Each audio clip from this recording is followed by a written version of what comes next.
Yeah. Okay. So I mean, So when you're saying imposed, now that brings up an interesting thing. Like if we're talking about bodies as being larger than programmable media environments, then this wakes up the illusory dimension, the fact that in a certain sense these big bodies still exist in the cloud. You know, they're not. What ground? They don't have a ground to stand on. So in a sense, even these giant bodies are figures without ground. Yeah, there's no technical environment that ever gets annihilated. It gets absorbed, it gets displaced and moved into another kind of position, another kind of attitude that's acceptable under the new mood. Big Brother is seen, that's the popularity of conspiracy websites. Big Brother is seen lurking in here and there to jump on the Web 2.0 and hijack the back again. And you have some people thinking that 911 led to the new fascism of Patriot Bill. Now you have, it's projected on Obama as a guy who's a socialist, a global socialist, communist, who's taking government, who's having government trying to take over big business. That lurking, the revenge of the old Big Brother analog media thing is always lurking there. It's like the specter of communism.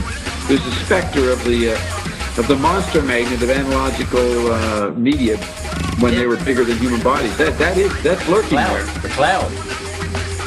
Yeah, the cloud. And you know what? In my tiny note chart, I have the cloud as the metaphor in the Croker quadrant, and Croker was always saying that. Basically, he didn't emphasize the services of the Web 2.0. Or even Web 1.0, he was saying, watch out, there's a Leviathan lurking in there, lurking inside there, seducing you, duping you. The big capitalist monster is still in there. You know what I mean? That's actually what he was trying to point out. Yeah, no, I fully agree, but I think that's where we drop off the edge of Croker and we get into the new situation. Which Watson helps us to bypass Croker and get into the Dobbsian five bodies. That's what's incredible. I mean, I sometimes, when I read this article first, 7 years ago, I haven't gotten most of it until I read it today.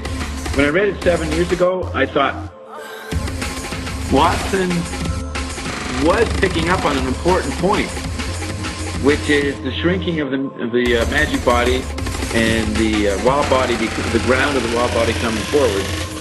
And I saw that that's what I'd been doing. I thought it was interesting that he got to that point. And like I've said before, when you study McLuhan, there are stages of understanding, almost like a formula, that you will go through. And you will get these later questions, and you will end up being in the Watson position of coming up with something that McLuhan wasn't referring to. And that's the magic body and the wild body. The irony is he gets the wild body from Lewis, and Lewis was the hidden ground of McLuhan's work. So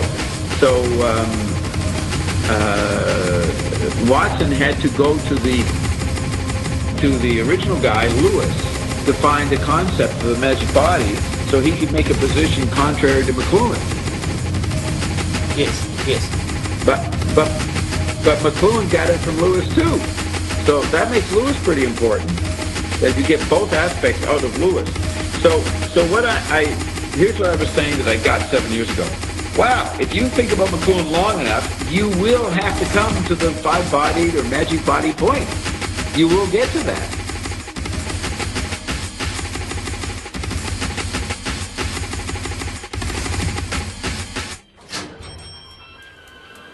It has been a pleasure working with you today. I hope to see you tomorrow.